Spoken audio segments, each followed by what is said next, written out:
It's my pleasure to introduce Greg Kafoury. Mr. Kafoury has been in solo practice in the state of Oregon for, what, about 15 years, I guess? 23. 23 years, I'm sorry.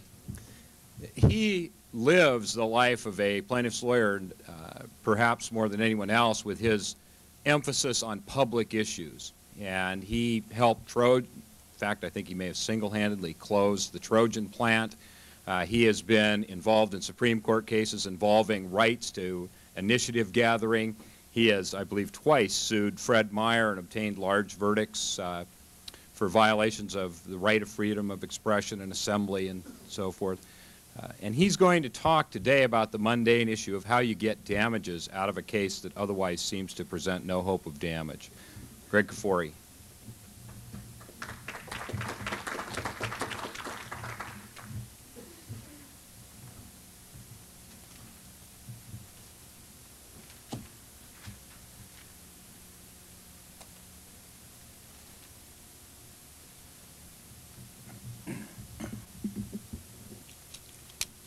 Thank you. I'd like to say that I think it's a wonderful thing that the Washington Bar has reached across the river to invite those of us from Oregon to come and lend a hand. I want you to know that speaking for all of us, we're always ready to help you, whether it is a tutorial in trial practice or whether we need to teach you how to play football.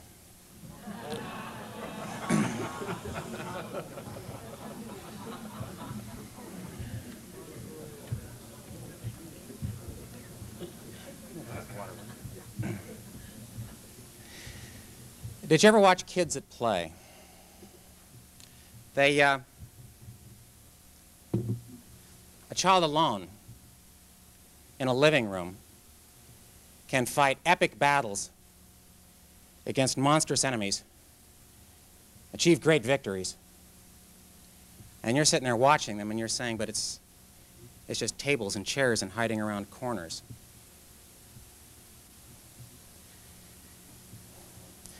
But they are able to grasp the grandeur in the mundane.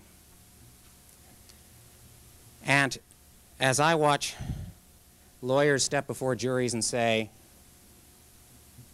my colleague and I here have brought this case to you because this is how we resolve disputes, to ask 12 people from the community to make the decision. I think of Tina Turner and Thunderdome. Two men enter, she says, one man leaves. That is, in fact, the life that we have chosen.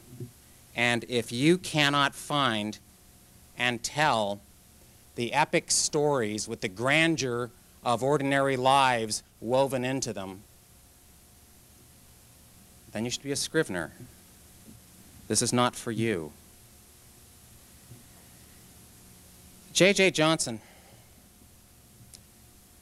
played some ball in high school. He was good. Ran track at the University of Oregon for a year, then he went into the Army, came out, had a succession of jobs. In 1975, he had a catastrophic rear-end accident. He was 45 days in traction in a hospital. And he worked hard to get back in shape. Being a great athlete, he was successful at it. He was 25 at the time. In '89, he was able to go to work at Pony Express as a delivery man, making $6.50 an hour.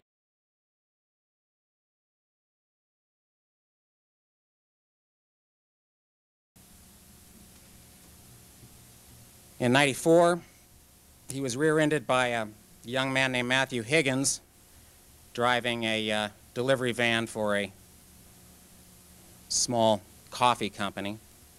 Van versus van was the impact. There were no witnesses. Higgins said, I was stopped 3 feet behind him. My foot slipped off the brake, and I just rolled forward and touched him. There's no damage to the defendant's van. There was virtually no damage to the Pony Express van. And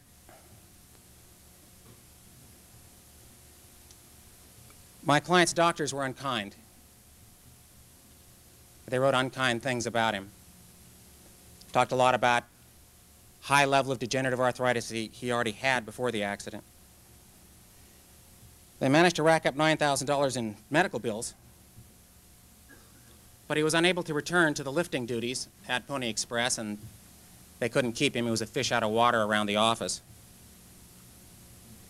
So 3 years later, when the case came to trial, he'd lost a lot of money. He'd been basically unable to work. 49 with a bad back. Nobody wanted him.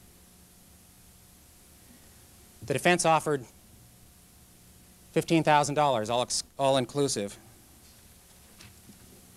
And at 49, James Johnson had a one-way ticket to Palookaville.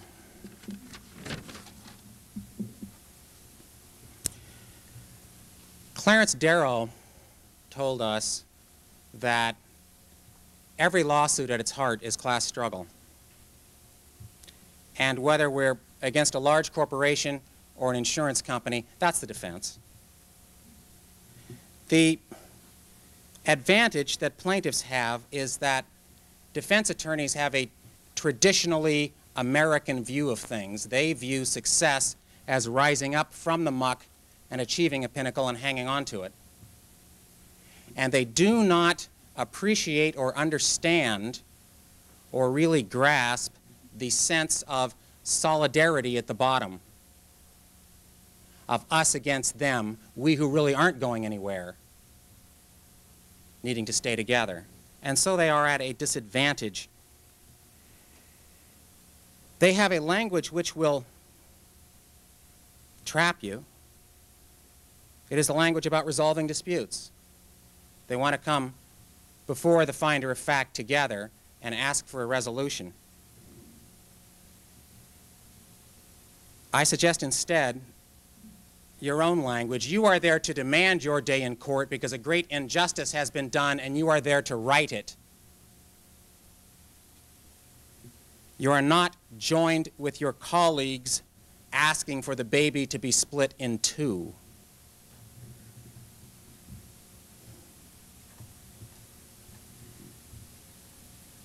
The way to win at trial is to dominate the courtroom. And there are many different ways to do that. For women, I think it is an extraordinary challenge, and I have very little to offer. I've only tried a couple of civil cases against women, but they face women on juries who are used to deferring to men, men who are used to identifying with men, and they face the risk that if they try to emulate the men in the domination game, that the same behavior rewarded in men will be counted against them.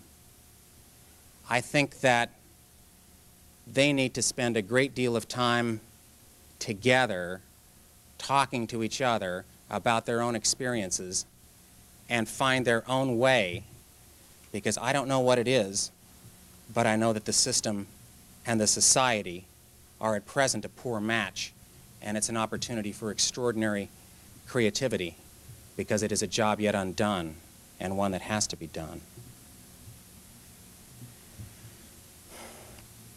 Chuck Paulson once spoke to me of a defense lawyer, summed him up in one sentence. He said, "He can take a punch." High compliment. You have to not only be able to take a punch, you have to have a mindset that you are bulletproof. Because the jury is sitting there, and one of the things they're really good at is smelling blood.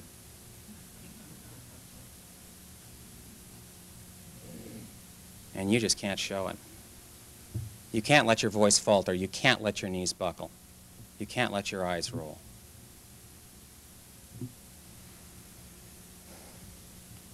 Since this is a battle for justice, take care that you act at all times consistent with that.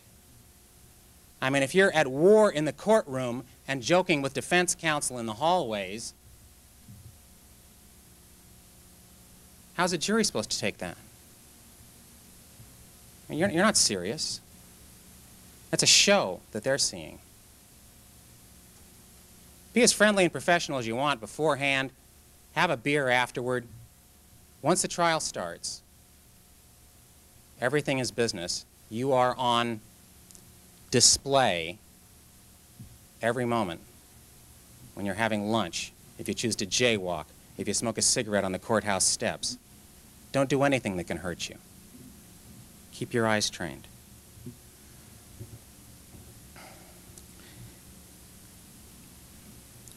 To dominate, it is essential that you never allow yourself to be on the defensive.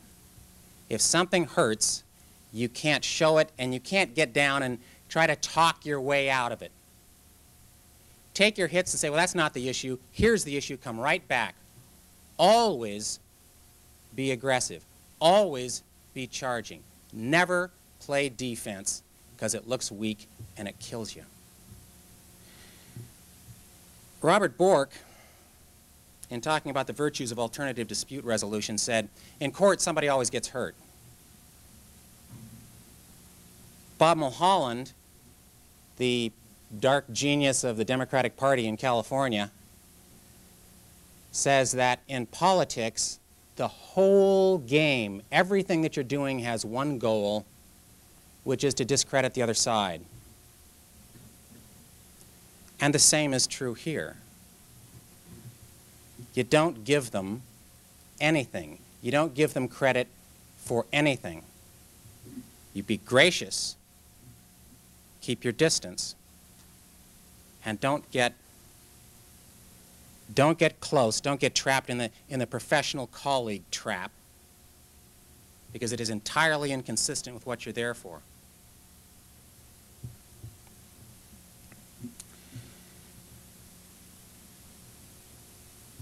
There are occasions, and they are rare, where you may want to separate the defense lawyer from the client.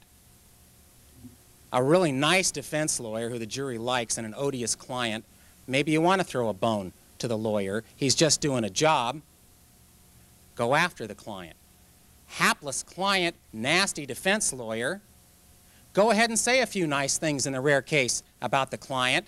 It just underlines the fact that there's a difference between them, and after all, what's going on here is that this is an insurance company. That's why nice guy has nasty lawyer. They'll get it. Underline it. But mostly they're going to sink faster if you can tie them together, throw them over the side all at once. In order to dominate, you must take great care that you never say anything that can hurt you. Lawyers are congenitally bred to overstate facts. Terrible mistake. Never, ever, ever do it. Overstate your conclusions, your interpretations, your rhetoric can soar, but don't ever misstate a fact, because you're just giving the other side that opportunity they need to do what is their job, which is to discredit you. And as soon as you say something that's not true and you get hit for it, you're never going to be as good again in front of that jury. You lose something you never get back. It is always helpful to stop factually, if anything, a little bit short. Let the jury say, well, God, it was actually stronger than that. I remember the testimony. That's fine. Never too far. By the same token, people will say, don't object, it just makes you look bad, it's annoying, and so on. Well, yeah, but. I mean, never object to leading questions, because anybody who's any good can come right back, and they got more leading questions than you got objections, you know. And you're going to look like you're being annoying. If it's a good lawyer, you're not going to get anywhere with them. But if they misstate a fact, opening statement, closing, whatever, go at them immediately, hard and direct. stand up, say it. That's not supported in the record. There won't be any evidence of that, or there wasn't any evidence of that. Stand up until the judge makes a noise. And even if you lose it, they say, well, you know, this is argument. Well, you've made the point there will be members of the jury who will remember it. If you let it slide, you do a disservice. Always hit them.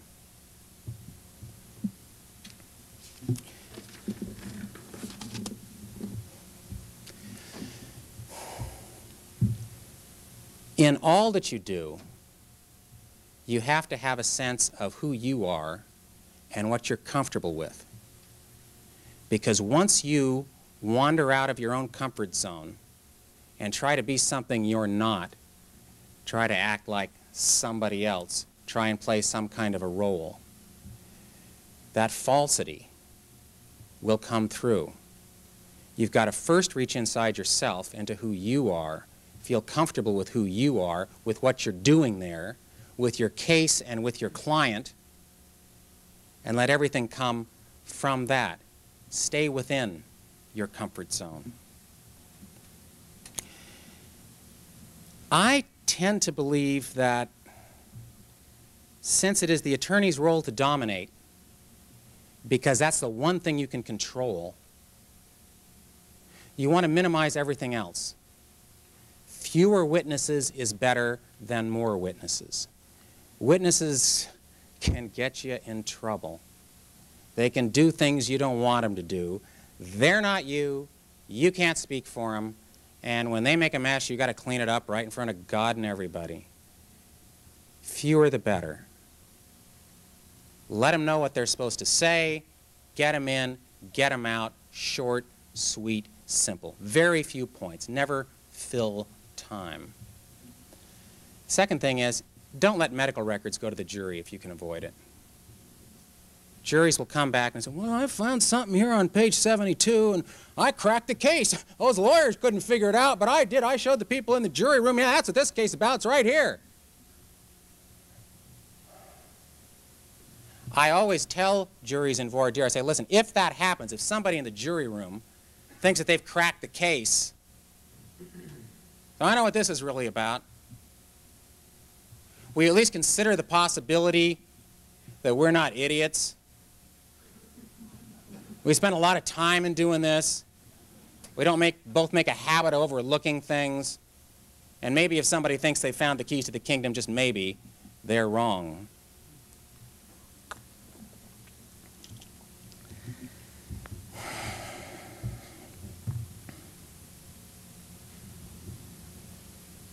Question of valuation. What are you asking for?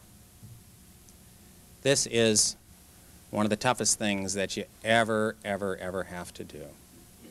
And I remember when it first really hit me, I came home and told my mother about this case, and she was appropriately outraged. And she said, how much are you asking for? And I said, $50,000. I thought she was going to hit me with a frying pan. $50,000? That doesn't begin to compensate this person for what they've been through. No, what's the matter with my son? And my initial thought was, what does she know? I spend my life dealing with insurance people and other lawyers. Sometimes read those verdict result books. I know what a case is worth. What does she know? She taught art, right? I thought thinking about it, well, you know, if she thinks it's worth that much, who am I to say she's wrong? What is a case worth?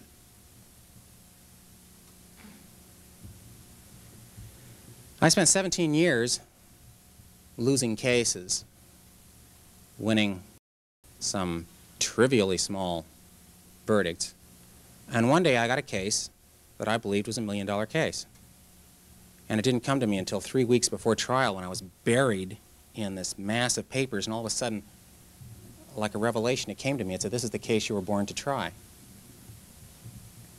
It had a great hero who had been done a tremendous wrong. It had evil bad guys who had conspired behind his back to bring him low because he was doing God's work. And we had the documents to prove it, because one of the great things about practicing law is you get to pick your enemies to some extent, politics even more. And in truth, the bigger they are, the stupider they are, the more arrogant they are, the easier they are to bring down. You know, you go after some little shopkeeper, he's going to be a tough little nut. You're not going to get him. He'll do what he has to beat you. But take on PGE and the nuclear industry. They can't do anything right. They all quit at 5 o'clock. They don't really believe in what they're doing, you know, and so on and so on and so on. They write everything down. Everybody leaves it to somebody else to trash it, and it doesn't get done. That sort of thing. And that was the kind of case I had. And so I went to the great lawyer. I went to Eldon Rosenthal. And I said, Eldon, look at my case. And he gave me an hour of his time. And when he was done, he said, you know, Greg, I hate to disappoint you, but I just don't think it's a big case. And I was crestfallen. And I walked away, and finally it occurred to me, what the hell does he know? You know, he's won all these $500,000 verdicts, $1 million verdicts, and so on. I've never won $100 grand. But in fact, I know what the case is worth. I know it in here. The defense offered $5,500. And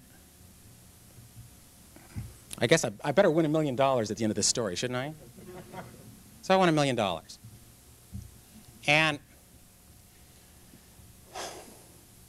And that was a great lesson. If you know what a case is worth in your heart, and if you can dominate a courtroom, then those 12 people who were brought in who don't know anything about the case except what you tell them will also know that it's worth that much. And that nasty person who's trying to tell a different story, they're not really even there. It's just you and the jury. That's what the trial's about. That's where you have to get inside in order to persuade juries that you're right about what a case is worth. I don't recommend ever asking a jury for a lower amount than the prayer, because I don't get it. Your prayer is $300,000, and after the trial you come in and say, well, that's all bullshit. What I really would like is $150,000. Oh, wait a minute. I don't get it. Why were you there and now you're here? It doesn't make sense. You don't have to put a figure on it in front of the jury. I rarely do. Talk about large things. Make them know it's a big deal. The judge tells them what the limits are. Let them figure it out.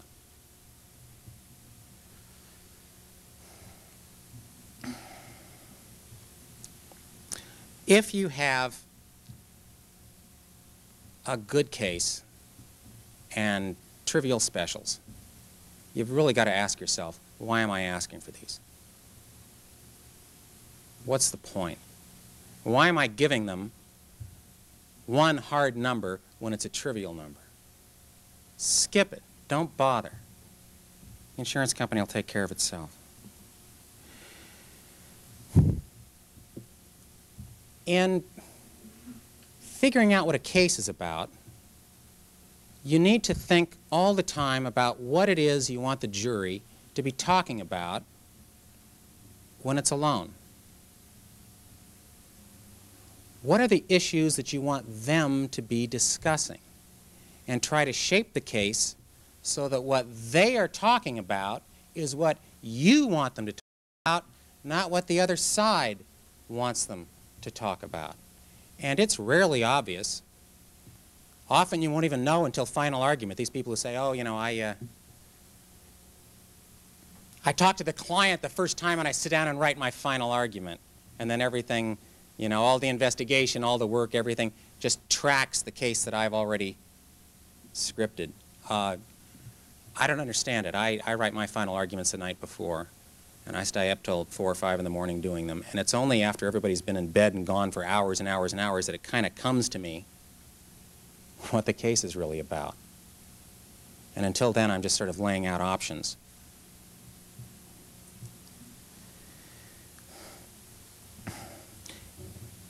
You want to find a moral center to the case.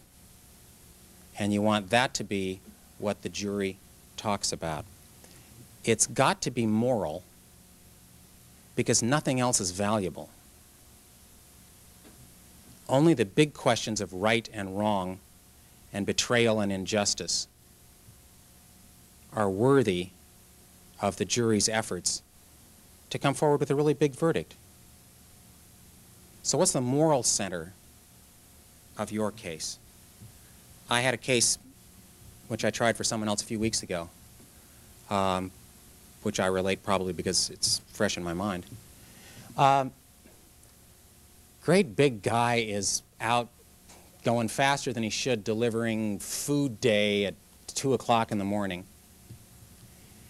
And this couple who owns a house has pulled out all the grass and sod from the parking and put in gravel, which is a couple of inches lower than the surrounding pavement and curb, the sidewalk.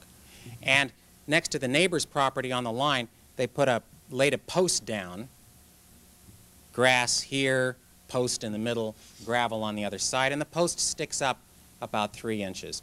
My guy's coming this way toward the edge of the post at night after delivering the paper. He doesn't see the post. He trips, stumbles and falls all the way across the street, hits his shoulder on the opposite curb and shatters it.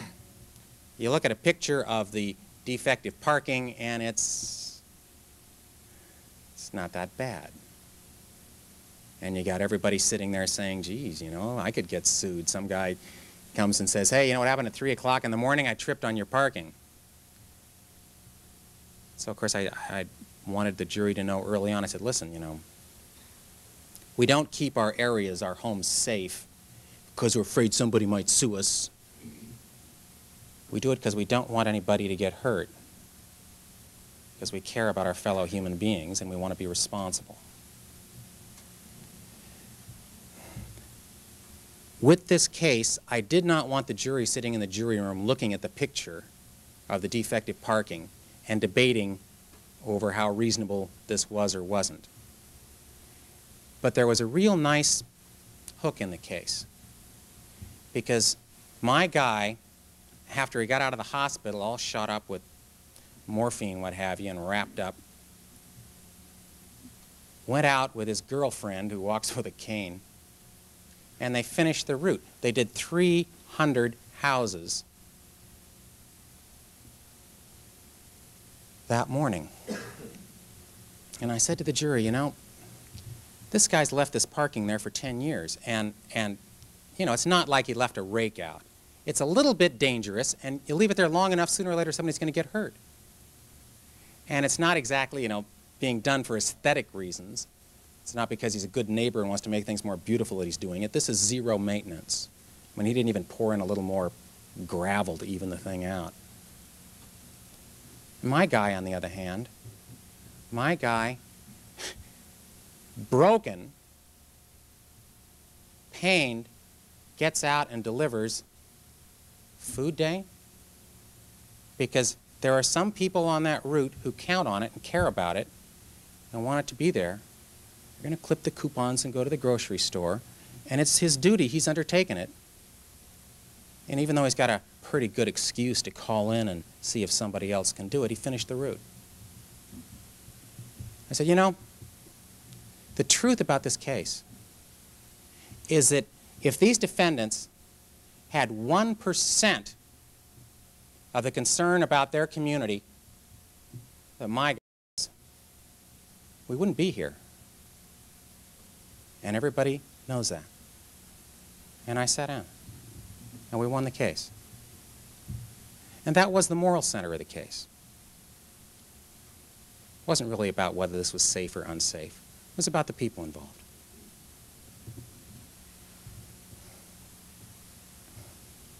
Particularly when you have liability problems, difficult liability, you got to look somewhere for somebody for the jury to take offense toward.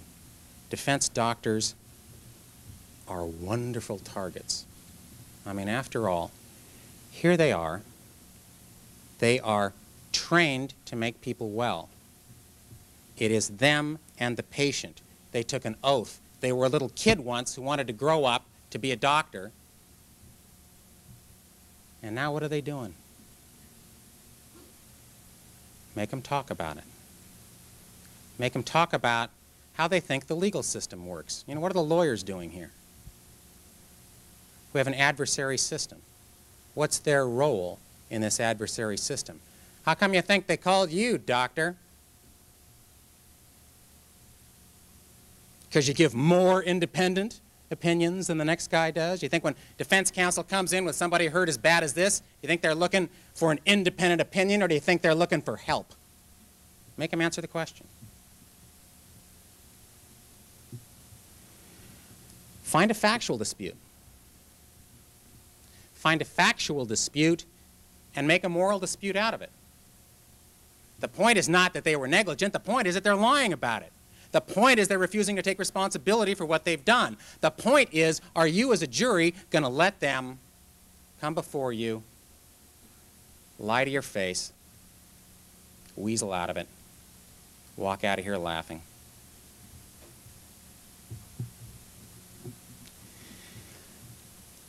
One of the great benefits of practicing law is that you get gifts sometimes. Most wondrously in the form of the defendant who tells an unnecessary lie. And you know, it's just the nature of things, because there's a lot of people out there for whom lying and cheating is just like breathing in and breathing out. And even though they don't need to, they just can't help it. And now you got something, don't you? Now you got something you can work with. Now you know what the case is about. I'm hearing more plaintiffs' lawyers on the subject of voir dire saying the most terrible things. Saying things like, well, I know that all these lawsuits out here are frivolous, but maybe there's just one. Maybe there's just one case that's not, and maybe that's this one, and how are you going to know, and won't you give me a fair hearing? Oh, my Lord. That's a crime, isn't it? Desertion in the face of the enemy? I mean, it's a whole bunch of things. I mean, why are we defensive? How are you going to dominate if you're defensive? Ask them how they feel about the jury system. Hell's bells, they showed up. They already told you how they feel about the jury system. You got a select group. They're there because they believe in it and they like it. They know any fool can weasel out of it, but they didn't. Give them some credit for it. How do you feel about a rule that says if you break it, you pay for it? You know what? They all think that's fair. Now, we could socialize this. We could say, well, even if it's your own fault, we're all going to get together and pay you for it. I say, no, I don't think so. You break it, you pay for it. That's fair. If you don't break it, you don't have to pay for it. That's fair, too. Somebody injured you wrongfully, wouldn't own up to it. Would you be willing to go to court, or would you just walk away and lick your wounds? Oh, I guess I'm used to getting hurt. I don't want to make any trouble for anybody. Shall I let him get away with that? Has it occurred to you that all these stories that you see about frivolous litigation and crowded courts and all that, has it occurred to you that just maybe there are serious people out there pushing stories, getting paid for it, telling columnists that they'll write a column? Hey, you don't have to show up on Wednesday, I'll write your column. We'll take care of it. Just sign here. Think that happens? Why do you think it is that so many people on the jury think that we have this litigation explosion when we have fewer cases per capita than we had in 1830? And you know, ladies and gentlemen, You've heard about all these injury cases clogging the courts. How many injury cases do you think are being tried in Multnomah County today? I'll tell you, counting this one, it's 2. We got 45 judges. What does that tell you? Ask them if they believe they've been successfully manipulated. The eggshell skull case is one which should be described by telling the story. Hundreds and hundreds and hundreds of years ago, back in the Middle Ages, a guy hit a guy with a stick, cracked his skull, sued for damages. Came in and he said, well, yeah, I mean, I hit him with a stick and I know his skull cracked, but hey, anybody else I'd have hit with that stick wouldn't have cracked their skull. I mean, I'm willing to pay compensation for what should have happened, you know, a lump on the head or something.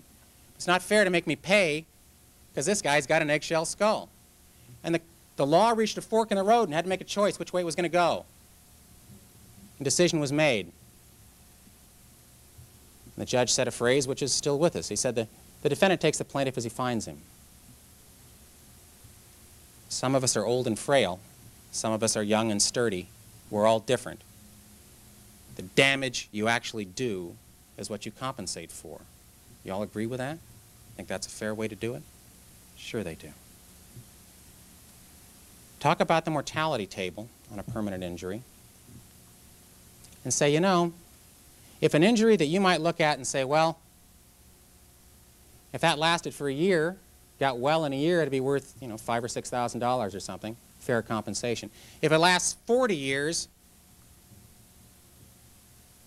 the numbers can get large. You can see that, can't you? Yeah, I can see that.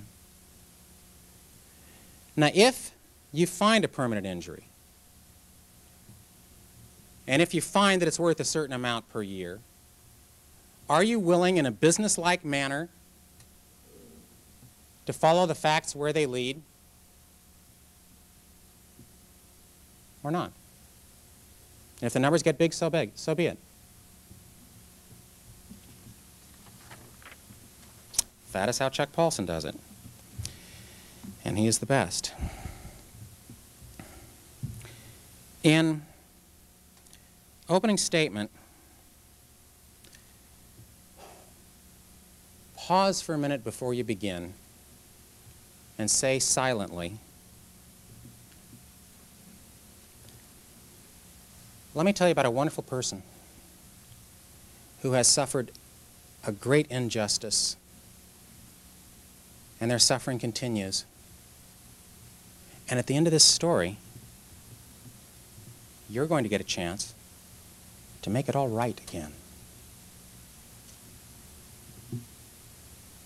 Because that's the story you're about to tell. And after you tell that story, the defense can only get up and bitch about it, trying to make your person small, trying to make your story small, trying to mess with that wonderful story you just told. And how can a jury, which, you know, grown-ups don't get to hear good stories. It's a wonderful treat, and it's magical if you get to write the ending. What a great thing. And here's this person coming up and trying to spoil it all. Get out of here. We don't like you. We like this story. But they can't leave. They got to stick around and be obnoxious for a couple of more days.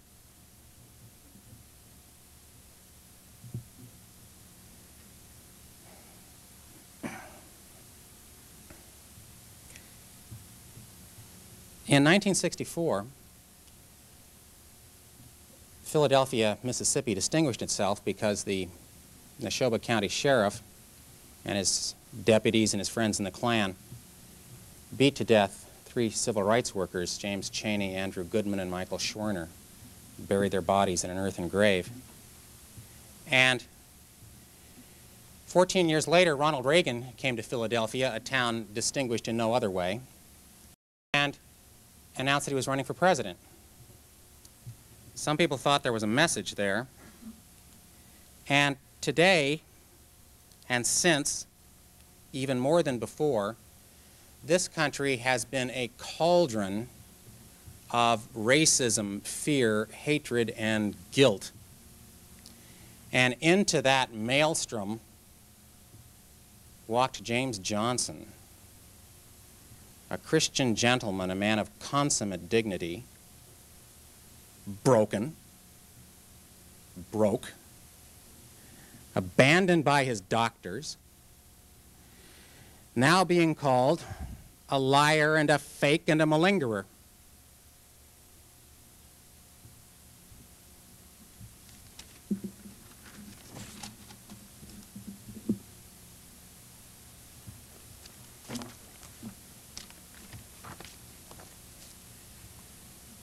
Counsel, ladies and gentlemen of the jury, I have the honor of representing James Johnson before you today.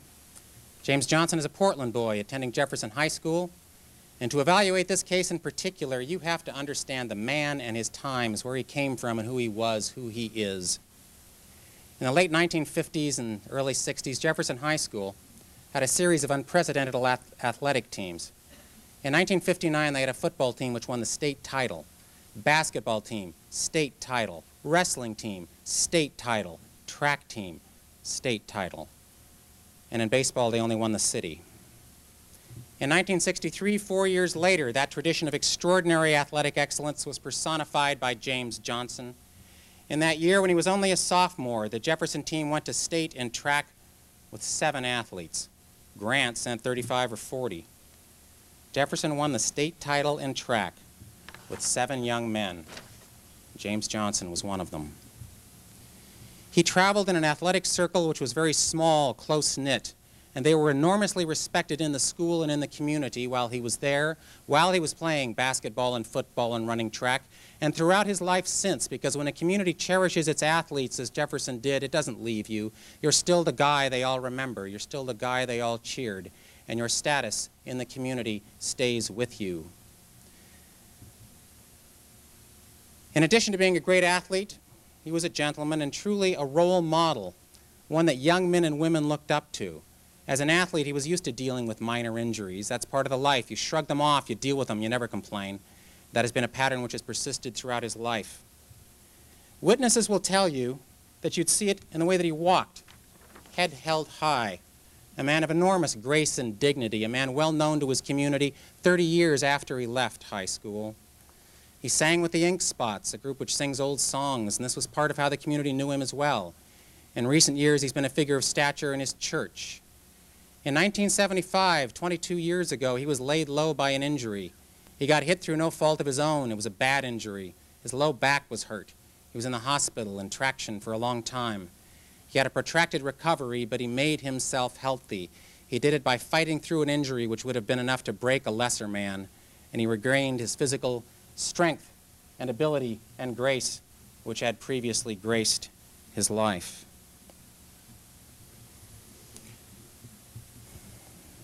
He had come back and done 50 hours a week doing heavy lifting at the trucking company, Pony Express. And the doctors who wrote unkind things about him recorded spasms for 10 months. At the same time, they spoke poorly of him. And the truth is that they were company men. They're a bone of the company. They're a bone of the worker. And believe me, on that jury there are workers who understand what company doctors are, who understand how sinister the workers' comp system has become. He had spasms. A spasm is a traumatizing injury to a soft tissue, and the tissue is screaming out in pain for help. It is quivering because it hurts so bad it can't sit still, and the doctor can feel it with his hands. Spasm means the injury is fresh. The longer it lasts, the more severe the injury. Mr. Johnson said at the hospital that he was rear-ended at 20 to 25 miles an hour. As he told you, he didn't see the guy that hit him. He was completely relaxed. All he knew was that he heard a screech, and he got it. You'll be told about degenerative arthritis. The doctors will also tell you that you can have degeneration along that spine so severe that a doctor looking at it will say, well, how can this person walk? And yet the person can be just as spry and agile and healthy at outdoing everything anybody else can do. It doesn't mean anything necessarily, except you're a cracked vase. You get whacked, you may never be the same.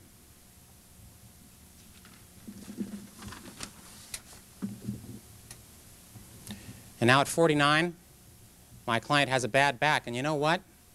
There are younger, stronger, healthier people who want those jobs.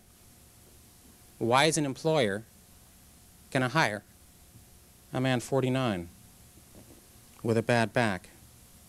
And everybody understands what the working world is like. They understand about compensation and claims and things. You don't need to say anymore. They know that we have a throwaway world. They know that our system throws away used-up workers. They know it's unjust. And if you give them a chance, they'll bring some justice to it. I spoke about what it meant to his dignity to not be able to work. You know, he's not the guy with a high-stepping stride where the father would say, "That's James Johnson's son, that's somebody." He's now kind of a broken guy. His stride is gone, but that's not enough for them. They want to take his dignity too. Took his health, took his job, took his money, and now they want you to label him a faker, a shirker, a malingerer, a liar. This man, they want you to say that about. The defense was, my client said he only got knocked 3 feet. They brought in a guy from Utah to say, get knocked 3 feet, that computes to 3.5 miles an hour. 4 miles an hour, that means it's like sitting down in a chair, da-da-da-da-da-da, I can't get hurt, and all that stuff. And I said, you know, that's a house of cards. Where'd that 3-foot figure come from? They said to my guy, I read it from the deposition, they said, now, how far in front of you was the car when you were stopped? He said, I don't know, I didn't measure it. Well, you know, I mean, I'm not trying to trick you, just give me a number. 6 feet, 7 feet? How far did you get knocked? 3 feet? Gotcha. Yeah, he's not trying to trick him. Well, jury understands that. They understood that of the 851 things going through my guy's head when he got hit, I wonder how far the van moved was not even on the list.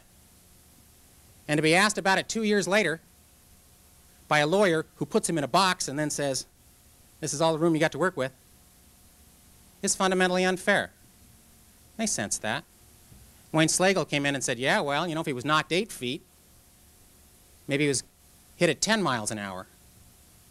And you could still have no more damage than you see on that bumper because it's a big steel bumper. It doesn't absorb impact, which means everything goes into the driver. You know, the accordion is good for you when it crunches up. That's a good sign. It may look like hell. It's bad for the car. It's good for the person. The sturdy vehicle that doesn't crumple is the one that's going to ruin you. I said, you know, I don't have any dispute with this guy from Utah. I don't know why they brought him all the way from Utah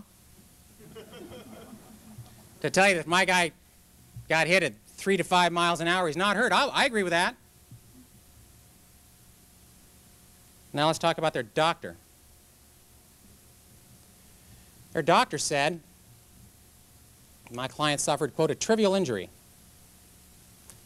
Defense lawyer said, well, tell us about what is a giveaway weakness. Oh, he goes on and on about giveaway weakness. What about pain posturing? He said, well, you know, the doctors use them interchangeably, pain behavior and pain posturing, and that's what his doctors talked about, and it means they can tell it doesn't really hurt. What about Waddell's test? Oh, Waddell's test, you push down here and he yelps, it means he's faking. I can tell him a mile away. That's Waddell's test. I said, tell me, doctor, feel free to give your report. Did you perform a Waddell's test on my client? Well, no, I guess I didn't. Well, thanks for sharing all that about us anyway. You say that the doctors used pain posturing and pain behavior interchangeably. Tell me where one of the other doctors used the term pain posturing. Well, I guess they didn't. And Give away weakness. Did you note give away weakness anywhere in your report? Well, no, I guess I didn't. Tell me, doctor, having spasms 10 months after an acute injury, that's a long time, isn't it? Oh, yeah, that's a long time. But it was a trivial injury, wasn't it, doctor? Yes, it was a trivial injury. Thank you. In final argument, I called him an embarrassment. They talked about how he'd been the dean of this and the head of surgery of that, and now he's retired. I said, yeah, he's retired now. He doesn't do the surgery. Where else is he going to work? He's got an audience of one.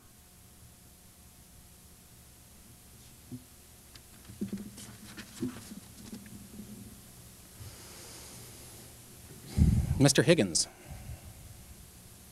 What are we to make of Mr. Higgins? Higgins is just a working guy, like my guy, doing very similar jobs, making crummy money. Higgins rear ends Johnson. Higgins comes in, tells the jury his foot slipped off the brake, rolled 3 feet into him, barely touched him. I said, you know, I've seen this before, so have you. You could tell from the look on the man's face. Nobody ever did nothing to me. You got to look out for yourself. One working man does this to another, and you know it can happen. It's nobody's fault. These things happen.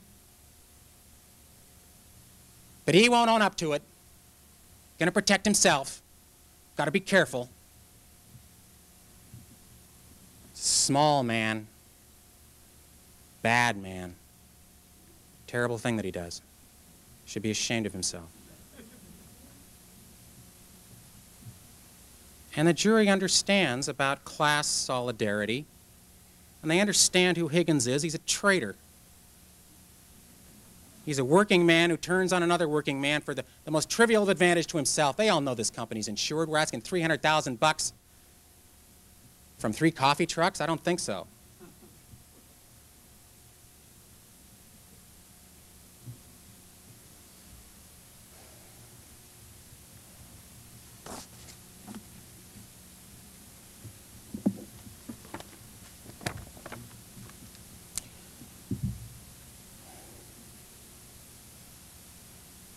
Nobody's glad that it happened. These things happen, but you pay compensation. You make someone whole again. We have a word for it, a word we don't hear much anymore. It's called justice. But that's not where they want to stop. After taking all that from him, now they want his dignity. They want his good name based on a very slender reed held high in a banner in the hands of Matthew Higgins. They took this man's consummate dignity and gallantry and strength, and they've tried to make him small, make him out a chiseler. Well, they've failed. But let it be pointed out that they tried to do it through the use of small men. I talked about what it meant to the community that my guy came from to have a man like that in it. What it means to have role models, what it means to have gentlemen, what it means to have athletes, what it means to have people from a better time, from a gentler time, who can teach the young, who can show the young. And what an injustice it would be to that community to leave this man broken without his dignity. I asked them not to let it happen. They didn't.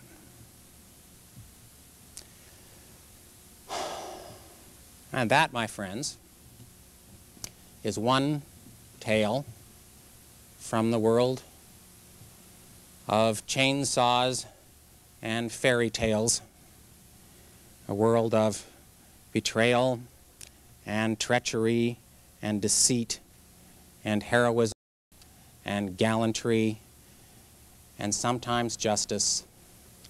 And let us all resolve to give that wondrous system the honor which it deserves, which is nothing less than our very best efforts. Thank you very much.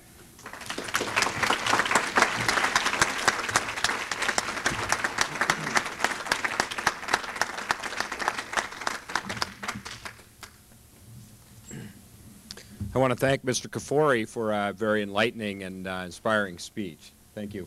We have about 2 minutes for quick questions, if there are any specific questions.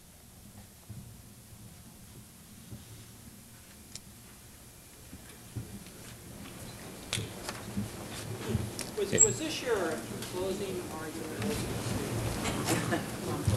I frequently have trouble distinguishing them myself. In fact, I think the purpose of opening statement is to provide your closing argument. And if you can do it, do it. But, you can say anything if you say the evidence will show, right? And I think everything that I said in opening statement was in fact defensible. I mean, you don't want to get swatted. One of the things that happened to the defendant is that the defense lawyer said in final argument that that my guy had a history of back trouble in between the recovery from the old accident and this accident. And I said, that's not true. There's no support for that in the evidence. And the judge said, Mr. Kafoury is correct. There was no such evidence. And I think it's devastating in the one shot the defendant has to get up there and say something which is wrong and to get swatted by the judge for it. I think it's devastating. Yes? Do you have any suggestions for voir dire to find people that don't like the award pain and suffering? There are those who believe that awarding compensation for pain and suffering is something they just can't do. You know, that it's apples and oranges. Money and pain just doesn't add up. Who feels that way about it? And if if you have a bad feeling about somebody, ask them specifically. I mean, all you can hope to do on voir dire, as Burl Green says, is identify 2 or 3 of the authoritarians and get rid of them, because it's those people who they know it all. You can't tell them anything, and they've got the capacity to lead jurors to the other side. Those are all you can aim for. The other thing I do is I say, it is an objective test. In the Middle Ages, they had this notion that your life was like a loaf of bread. It has a weight and a size and a substance. And when you are injured, something has been taken away, carved away from it. And the function of compensation, the function of damages of an award is to make you whole again. You can't do perhaps the same things you used to, but maybe you can do some other things, and the total sum of your satisfaction in life has been restored. That's the measure of compensation. Is there anybody who feels that that's just beyond them, that they can't deal with that, don't feel comfortable with it, don't choose to? Anything else? Thanks very much.